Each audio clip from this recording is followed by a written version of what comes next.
एकदम मन छे धान से चोर भे गेली। हाँ गए तू धान से चोर किए ना बा अगर सुन अगर लालपुर गांव में मेला लगे छे बुझली हाँ और रंग बिरंग का मुन से आवे वही ना खोज देबो चल ना जबी ना यार माछ वाला ने खोजे करते मछ गए मैं सगा छौरी दर ऐसे बोले हे बहन यही से पहले या अपना दोनों बहन आई जगह से नाचत गावत का तो चला या पेरा चोपेरिया लेकिन हे बहन या जय दिन सोरी घर में जन्म ले ला या चल मान लो हे परमात्मा हे प्रभु जी या बर मिलिया तो राजा गोपीचंद दूसरा क्यों ना लेकिन गए बोले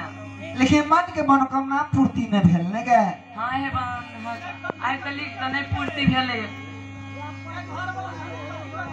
गाय में सब की सब के लिए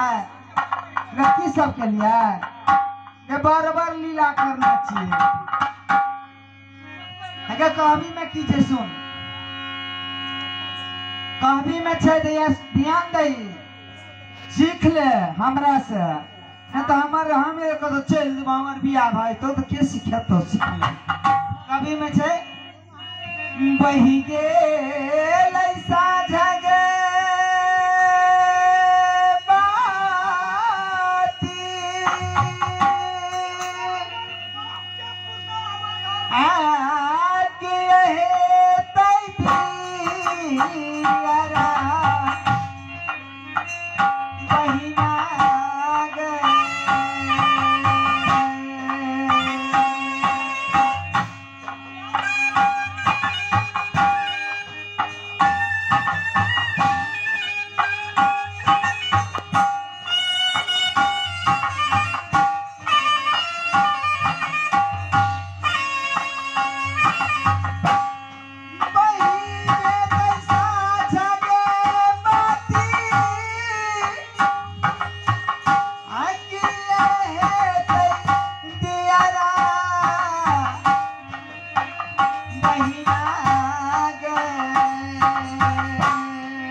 जब बेसे बुढ़ा जते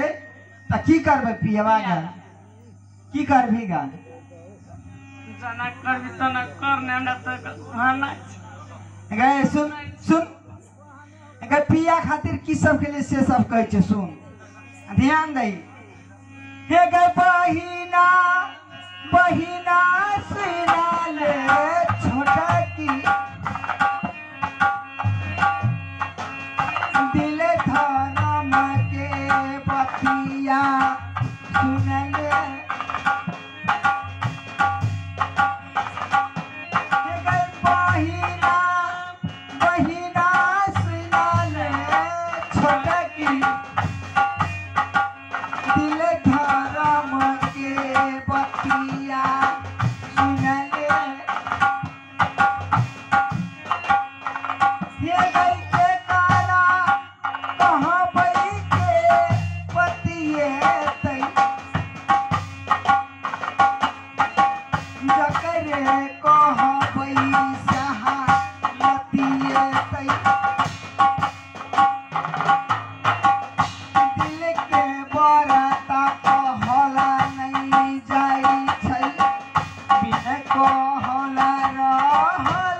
या